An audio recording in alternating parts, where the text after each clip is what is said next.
Welcome to another episode of Close Mode, the enterprise sales show. I'm Brian Dietmeyer, CEO of Close Strong. And today I'm really fortunate to be speaking with Mike Conti, who's VP of Sales. Welcome, Mike. Thank you, Brian. Great to be here.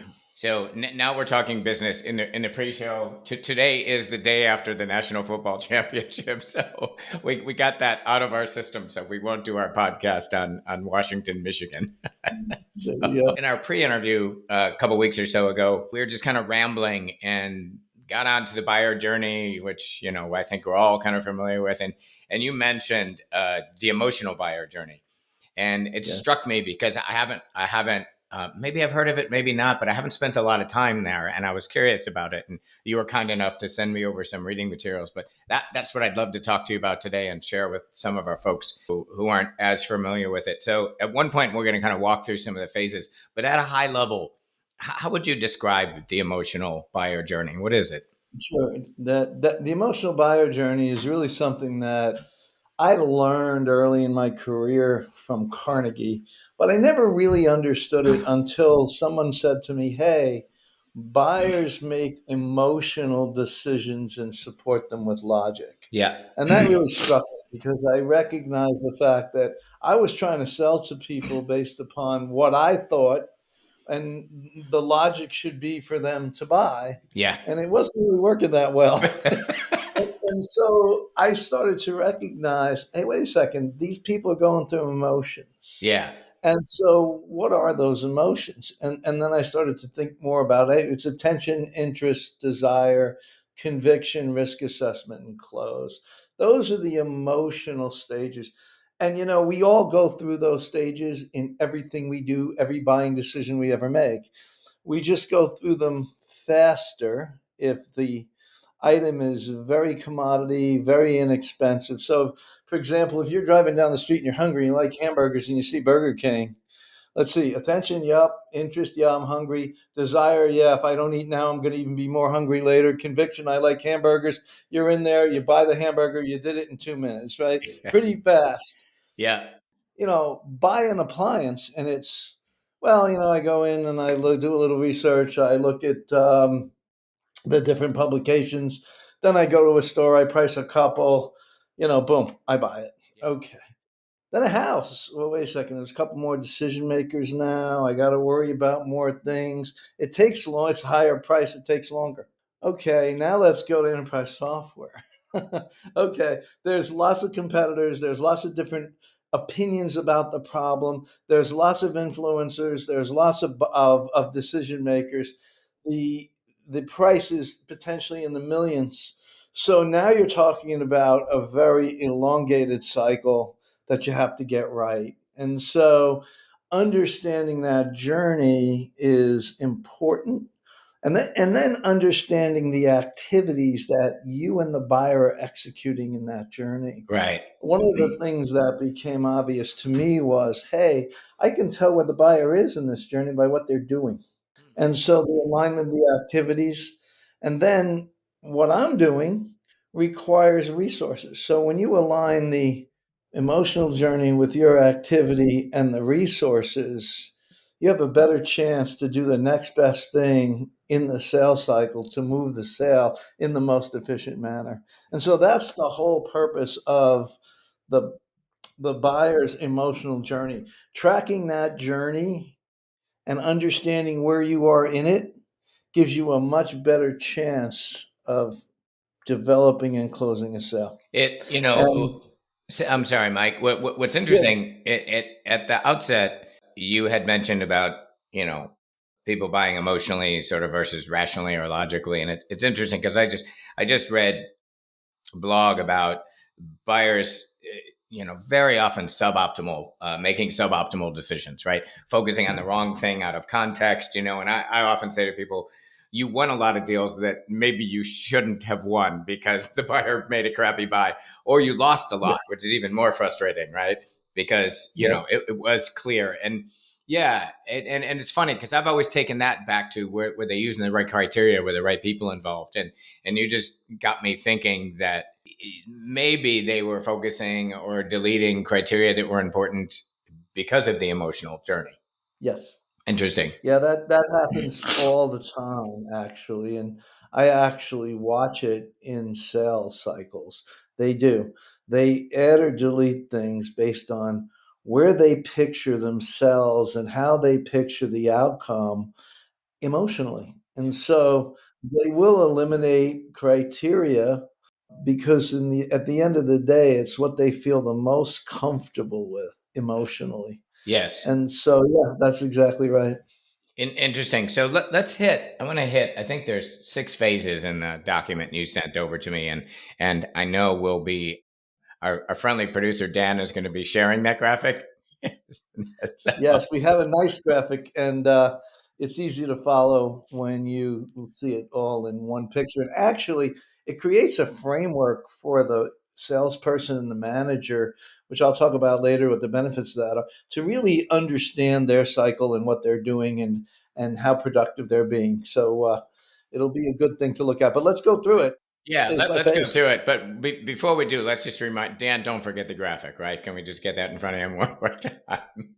He's counting them in the little dialogue box here. I guess this is like a drinking game.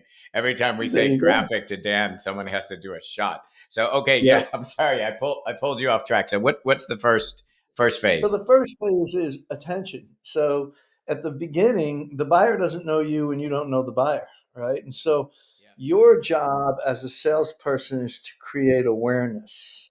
The buyer is, of course, on the internet, on the web. And so you need to figure out how to make them aware. And so that's the first, get their attention is basically the first phase.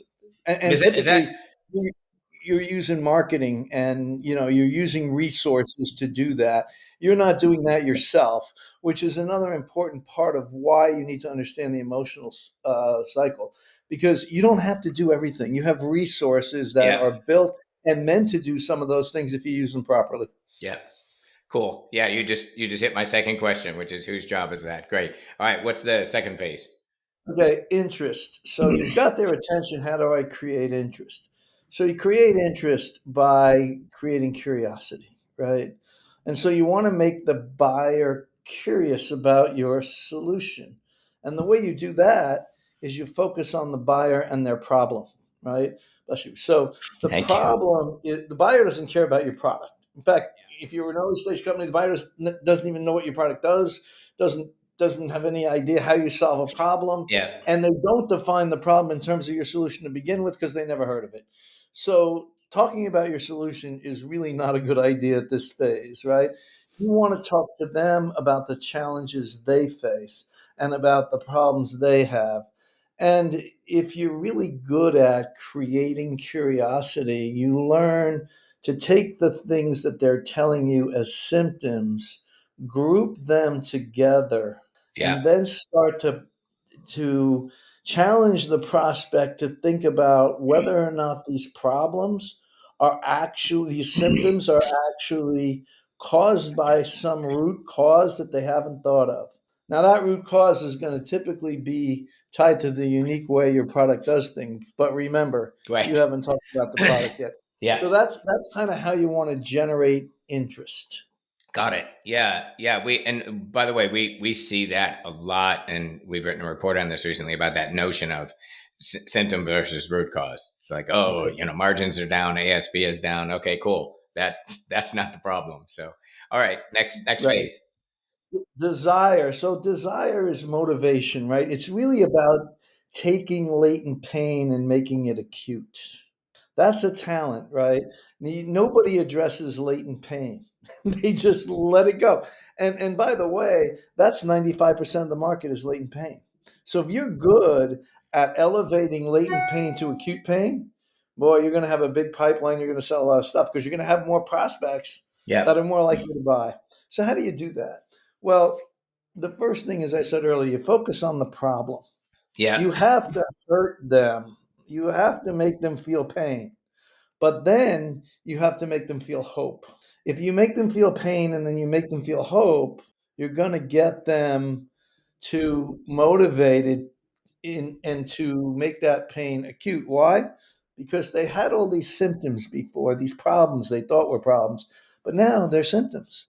And now they're symptoms of something that's at a root cause that they hadn't considered. So if I could solve 3 or 4 problems with one approach that's different than what I've been doing, Yeah.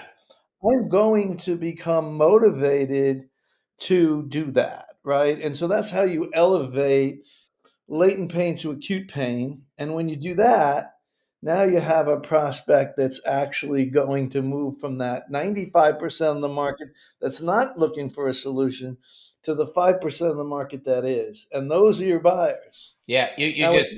I'm sorry, Mike. You just led me into. I want to go back to the latent pain thing because I was wondering, and I think you just kind of got there. Does latent pain tend to follow a pattern? Right, it's not just latent pain for this customer, but typically, given what you're selling and the business problems you solve, is there latent pain that you might be able to find in a lot of your prospects? yes, in fact, just about all of them. If you think about it, right, if you have an approach to something that solves a problem, right, well, chances are pretty good everybody's got the problem. They're just not looking at the problem the way you solve it because buyers never define problems in terms of solutions they don't know exist. So no one's walking into their boss and saying, "Hey, boss, we got a really big problem. There's no solution to it." Yeah. Yes. Right? So when you've redefined that problem in terms of the uniques in your product without necessarily talking about your product, you've created hope. Now, if somebody's got 5 things that are bothering them or that are causing them an issue or causing them pain, and they look at it differently and can solve it with one action, that's motivational, Yeah. and they're going to probably want to do that. So that's the biggest piece of it. The second part of that phase of desire is then presenting the solution. But before you do that, you want problem vision alignment. You need to get the buyers or the audience and the stakeholders to say, yes, this is my problem. The way you've defined my problem is my problem. The reason that's important is you're the only one with the solution now because you've tied it to the unique things and approach you have, right? And so now you're going to win. In the end of the day, your issue is going to be your product or nothing. They're going to come down to deciding on you or nothing because they already know the other approaches are not like your approach. Yeah. So that's a good place to be. I like competing with nothing as opposed to competing on features and functions where I'm going to get down a price. Right. Yeah. So that's the desire part of the cycle. Yeah. It's also what I call, so I often analogize selling enterprise software to playing Texas Hold'em. Your first 2 phases of attention interest are the 2 cards you look at. If you don't have, if you can't develop interest, you're going to throw the cards in. This desire phase is the flop, right? You're not all in yet, but you're looking at those cards and you're deciding whether you're going to go all in. And if you do go all in, you have to win. And the next phase of conviction is all in. Why? Because that's where you're going to put all your resource. That's where you're going to start to have to prove the solution. Now, there's a lot of different ways to prove. You can prove with ROI, you can prove with references if you have them. But if it's early stage, you're probably going to have to prove with some kind of technical proof. And the reason for that is because when you're in this dynamic where the executives go, oh, wow, this is great if it works, they're not the users. Right. And so they know that if they can't get the people who have to actually use it to use it, it doesn't do them any good, right? So you're selling, you have to remember that you're selling to the executive buyer and the user buyer. So the dialogue you want kind of to happen is you want the executive to say to the user, is this the problem? And the user to say, well, yeah, this is the problem. And then the buyer to say, will you use this? And them to say, well, if it does what it says it does, yeah, we'll use it. That's Yes. kind of the yin and the yang of what you need to get that done. But that's a lot of resources. And you have to have at this point, and I tell all my sales teams is you need commitment from the executive funding source and the power influences that if you, in fact, prove the value and it works, that they're going to buy. Yes. Because if you don't have that and you go in, and I see a lot of salespeople make this mistake. Well, they do all this work for their coach or champion to hope to earn the right to get to the funding source. And I'm always like, no, no, no, no, no, we're not going to do that. We're going to go to the funding source first, and we're going to ask them if we're successful, can they buy? Because a lot of times you'll find out, I love this, it's great, but we have these other three priorities that are going to take the money. We can't do it now. Right. Yeah. Right. And I don't want to ever spend, because guess what? I put all my money, all my chips are in, which is my time. If I lose, I can't make that up. I can't come back from that. So Yeah. I have to know I'm going to win. And that's the conviction part of the cycle.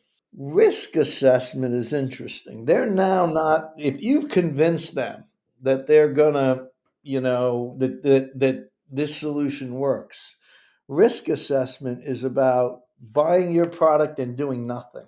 And so that's something you have to prepare for and be ready for, Yeah. right?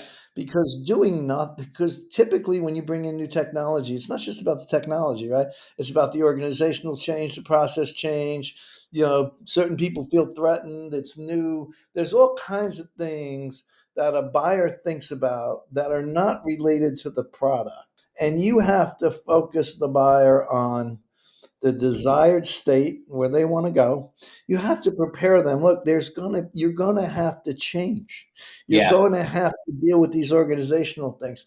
You want them to understand that before they go into a proof phase, right? Because the one thing that's going to happen in the proof phase is they're going to find out, yeah, that's the case. We're going to have all this change. So you might as well tell them up front, because you don't want it to be them coming back to you and say, well, you didn't tell me about all of these things that are going to happen to me, right? So this is kind of the space where they go, okay, I know what it's going to do for me. What's it going to do to me? And so you have to be prepared and prepare the buyer for that. But if you focus them on the ROI, on the reasons they're doing it, on the business problems you're solving, you should be able to get through that phase. A lot of times that's the phase where, you'll hear good salespeople tell you, all great deals die once. Well, that's when they go radio silent, right in the risk Yeah. assessment. Yeah.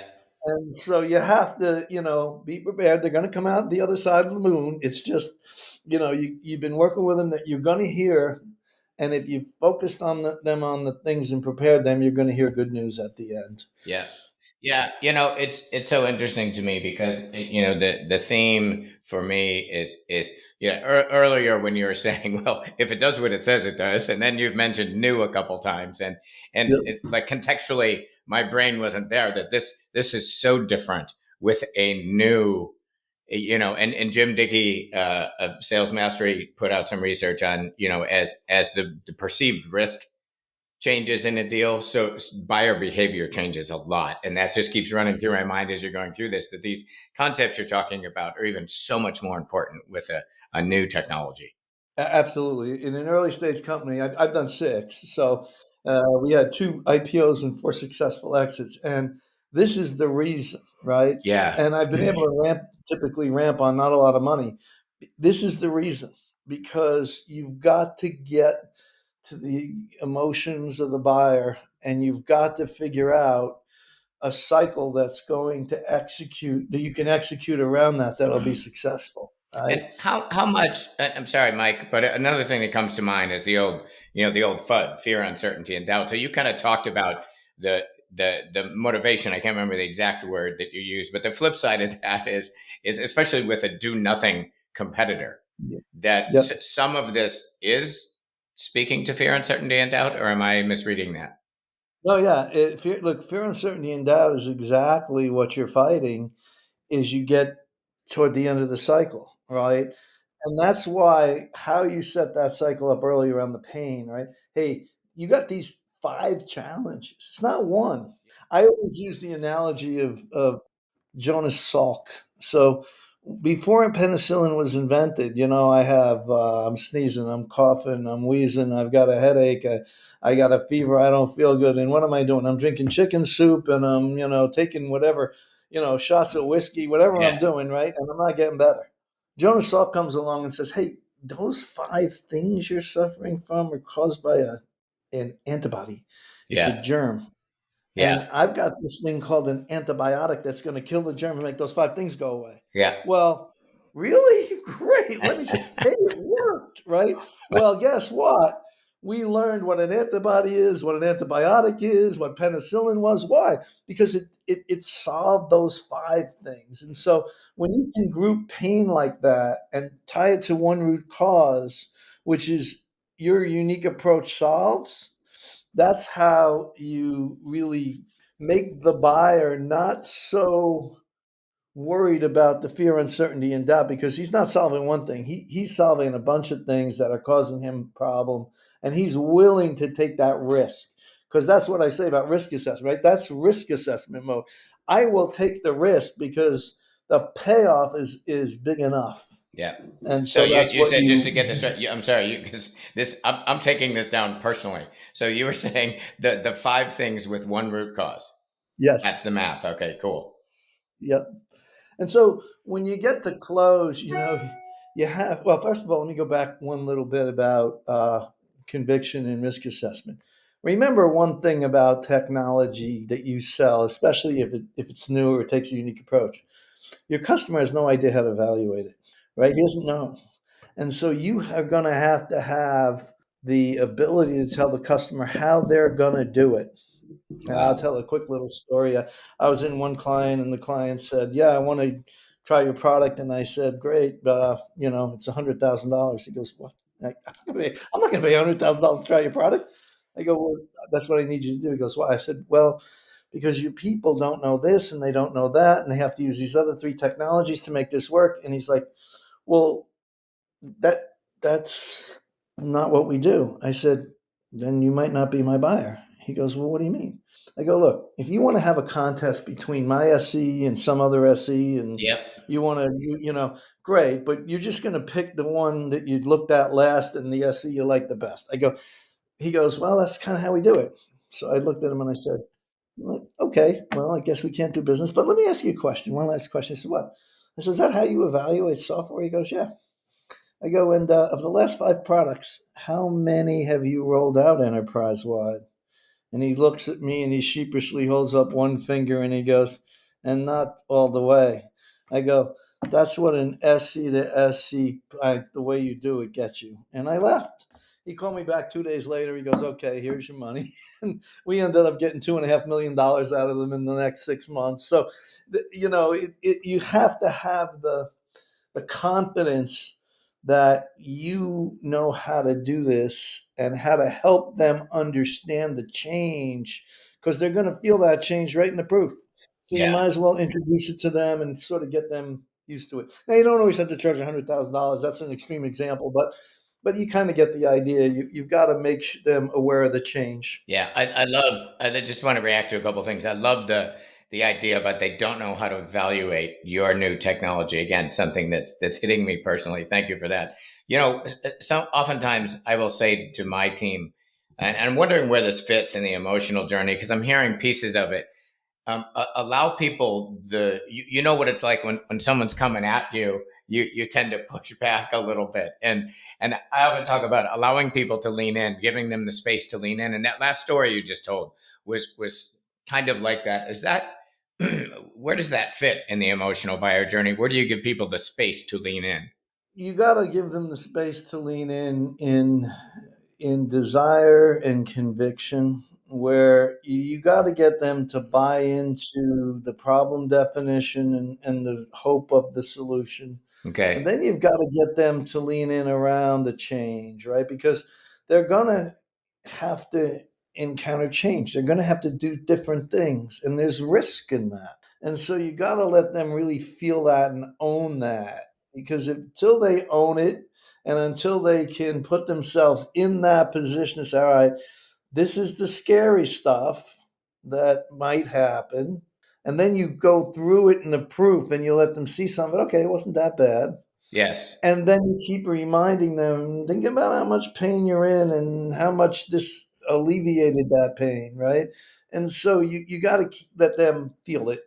Again, it comes down to emotion. they feel risk. They feel, well, God, people aren't going to like me if I make them do that. Oh, wait a second. Maybe they'll like me because their job's going to get easier. Yeah. I had one where I literally had to say, CIO, look, your people love the product, but they like the results. They're not going to suggest that you buy it.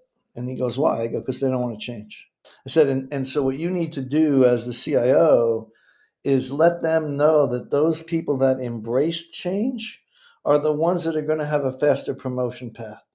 There's going to be a little bonus. I had to help him with culture because you're never going to get new technology in here if you don't have your people embrace it. Yeah.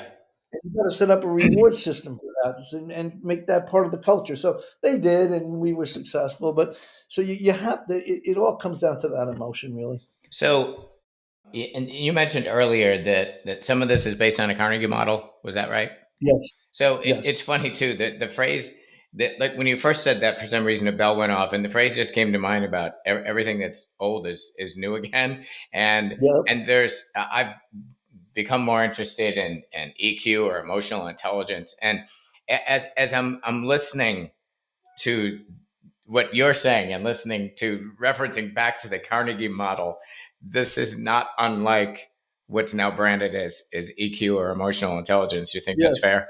That's very fair. Yeah. Yep. That's very fair. And when you get to the last phase, which is close, you Yeah. have to remember I always do this with salespeople. Like, you got to understand, they probably don't know how to buy it either. So, okay, is it OpEx? Is it CapEx? How does your executive get purchasing to buy it? What do they have to provide to them to get a PO? Does it have to go through legal? Is the signing process electronic? How many signatures are there? What's the order? What do those people need to sign off? You have to get all of that information, or your deal's just going to sit there, because not because they don't want to buy it, they don't have. Yeah. And what it is each part of the buying, the people know pieces of it. Your job is to put it all together for them so they can tell each other what each other has to do so they can ultimately close the business. Yeah. Yep. Man, one of the things that I love about doing this podcast, and I mean this sincerely, is I get to talk to smart and energized people, and I feel like I'm doing that today. The other thing is a selfish one. So I will tell you, I am heavily biased toward process analytics, Yep. ROI, and you have me leaning into this subject when I made that connection Well, to EQ. So thank you for that. And I know those things are important, but I somewhat, quite honestly, discounted some of this, and I'm hearing so much of it's ringing true. So thank you. no, my pleasure. Let me tell you a little bit about metrics and process, Yeah. and where the value and benefits are. I know this is awesome because of the metrics I get. Yes. Right? One of the metrics I look at from this is, so if, again, in the graphic, you'll see all of the phases and all the activities, and you'll see the resources aligned to those activities. So one of the things people always ask me, well, how do you build strong teams? I go, well, first of all, you have to learn your people. You have to learn what they're good at, what they're not. Well, how do you tell that? Well, let me tell you, I know very right away. And people, how? I go, simple, days and cycle. When I look at this cycle, oh, you know, this rep's deals sit in desire a lot, longer than average. Huh. What's the skill that moves things from desire to conviction? It's the ability to do a presentation, it's the ability to align a problem with a solution. There's where that rep needs coaching. This one sits a long time in discovery. It doesn't get from interest to desire. That rep has an issue with how they build interest. These guys get all the way through the proof of concept, and it sits there. This rep, So you look at days and cycle. Now, the flip side is also true. This rep gets through this cycle fast, this part of the cycle fast. These are the things they're good at. So, how do you build a great team? You start to take your people and say, look, you go talk to Bill about that. Oh, Joe, go talk to Mary about that. Man, so what you're doing is you're pushing your reps like a little hockey goalie back into the, into the playing field, into onto the ice, and you're having them go to the rep that's good at what they're not good at, and vice versa. And so they build respect for one another, and they also ramp faster because I'm not the sole single point of the coaching. They're getting it from each other, which are their peers, which is the best place they can get it from. Yeah. That's one value. The second one that I find a lot is okay, something's sitting a long time in a cycle for everybody. Now I have a systemic issue, right? My presentations aren't very good, or my discovery, the way I do discovery is as a whole, there's a problem in my process, or there's a problem with my enablement. People can't tell that today. Yeah. And the reason they can't tell it is because they build metrics around activity with no context for where it is in the cycle of the buyer. And so, I always like to define what's the definition of non-productivity? Activity without impact. Okay, why are you measuring activity that you can't prove the impact of? Because that's what you're doing when you just put all how many calls, how many this, how many that. It doesn't matter. Did it develop pipeline? Did it move a sale? And it's gotten so bad that they even so I have something I wrote in LinkedIn. Every BDR, SDR program I see is built to destroy pipeline. Now people go, that what do you mean? We build it. No, you're destroying pipeline. I'll tell you exactly why. Look in that emotional buyer's process. When do you do a demo and presentation? At desire. Okay. So what happens? We get a prospect and finally get a lead. And what do? We put a BDR on the phone to have a conversation with them to get them to a demo. Really? So when did we decide that having the least experienced person in our organization handling the first conversation with a prospect and getting them to a demo was a good idea? You have to build curiosity to build interest. So, what do I want you to be curious about? I want you to be curious about my solution. Okay, let me show it to you so you don't have to be curious about it anymore. And since I have no problem vision alignment, you're going to see something you don't like. So, I might as well kill interest at the same time. So that's what you're doing. You're Yeah. killing both, right? And so the truth about those programs is not that the companies have them for pipeline building. What they're there for is exactly what they're doing.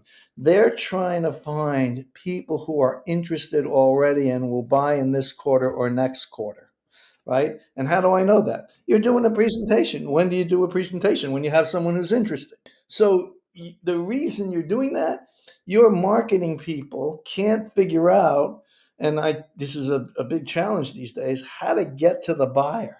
Either they don't have their search engine optimized, or their message isn't effective. So all the buyers are sitting on the internet, but we're not reaching them. So we're going to take SDRs and take our message and slam the decision makers and stakeholders so that we know our message got to them.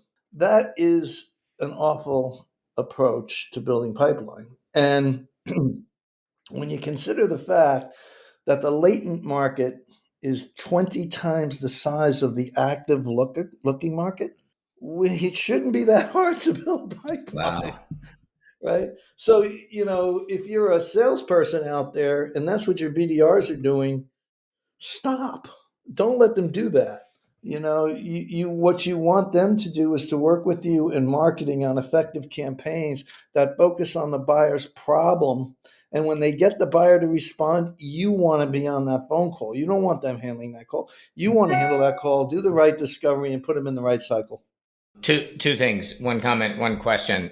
Earlier, you helped me figure something out. There's a lot of sort of algorithmic tools out there now that are looking at your forecast, looking at your pipe, and then saying based on activities, based on math, what's next. And those are being called coaching tools. And I've been a little bit frustrated with that because what you just said, it's the how of what's next, right? That's the coaching. It's like here's the what, here's the That's the math, coach. and it's the how. That's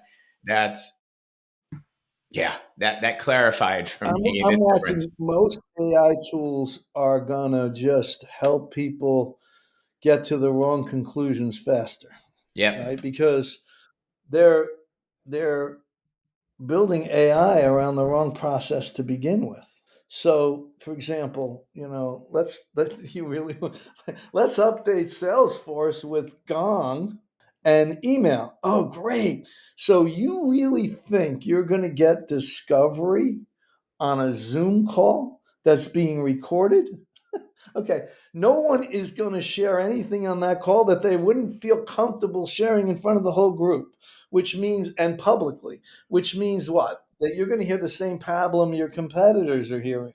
Real discovery that wins business is one on one, it's confidential, and you're never going to put it in the CRM. Yeah. Why? Because if somebody misuses that information, they don't know that they're not supposed to know it. You just blew up your whole deal. Or worse, somebody leaves and goes to a competitor. So what are you doing?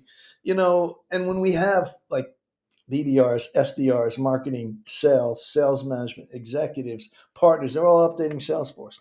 There's no way to really get a solid deal strategy out of it because there's so many different viewpoints and people would look at it and go, well, I'm not sure what's important, or they're going to take something out of context and they're going to build their deal strategy on the wrong thing. So So yeah, go ahead. yeah, the whole way we have Salesforce and CRM implemented, because we've turned it into a metrics tracking system, it's lost its ability to be a sales engagement application. It's become a system of record that is misused in the sales engagement world. So I have earlier my last question for you before we run out of time, and we may have to do another one of these because I love talking with you, Okay. and like I said, personally, it's fascinating to me. So earlier we were talking about marketing and marketing's role, and something that I struggle with is, let's say, for example, you're selling to manufacturers, and you know the problem that you help with is throughput, defect reduction, Yeah. and so if we're talking about the customer's business, we talk about those, but we have a new way now that we're on the subject of new technology. We have a new way to increase throughput and defect reduction. I'm just wondering, to create that interest up front, I feel like everybody out there in the space is talking about throughput and defect. Everybody knows, talk Right. about the customer needs, Correct. but we're doing it in a different way. And I've been really struggling with that concept of how do you lead when it is solving an existing problem in a better way? How do you capture interest? And like, oh crap, Well, the another first thing software you guy. don't Go ahead. Yeah, the first thing you don't do is focus on the product, right? Yes. But the problem is more fundamental than that. The problem is the internet. So I laugh a lot of times because it's true, but it's funny. So it's a lot harder to develop pipeline today, Brian. When I was young, all the buyers were in their offices. We had to go hunt them down to talk to them. Now they're all on the internet and they come to you, but it's harder to build pipeline. Okay. Why is that? Well, there's both a pro and a con to go and hunt them down. Yeah, I had to go hunt them down individually, but I knew where they were and I could talk to them. Yeah. Now they're in a big black hole, right? And so the ability to reach them has become much more difficult digitally. Yes. So, how do you solve that problem? Because that's the real problem. The way you solve that problem is, first of all, you focus on the problem. You don't focus on the product. That's the Yeah. first thing. Yes. The second thing is you got to build digital campaigns, literally, that a BDR would execute, right? Little videos that talk to the prospect about them, about their problems, about the challenges they face.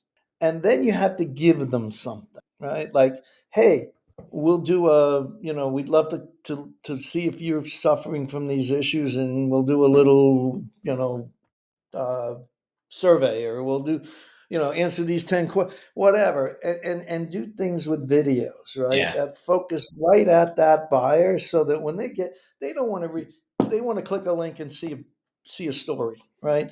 That's much more effective because you now have to go. I have to go to you. So if I have you as a stakeholder in my mapping of my accounts, I want to get to you with a digital campaign, and I got to figure out, is it LinkedIn? Is it email? Is it a website? Do I build my own digital site that you can access that's about your company, you, the issues you face? You have to get very creative now, and you have to focus on the buyer Yeah. and personalize things. I Yeah. think And that yeah, solves it. I just made that Yeah. connection. Yeah. Between, as you started with, that marketing campaigns with the emotional journey.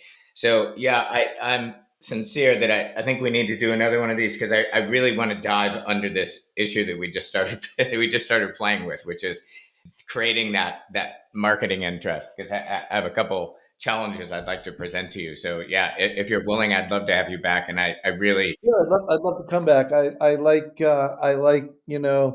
close strong, and the way you guys think about things. You're not just buying into the typical, latest and greatest little AI tool or buzzword that people are all jumping on, unless you can understand where it fits yeah, and why it's effective. cool. So I I'd appreciate be that. happy to come back. All right. Thank you, sir. We will see you soon. And I really, really appreciate your time. This was so much fun. You got it.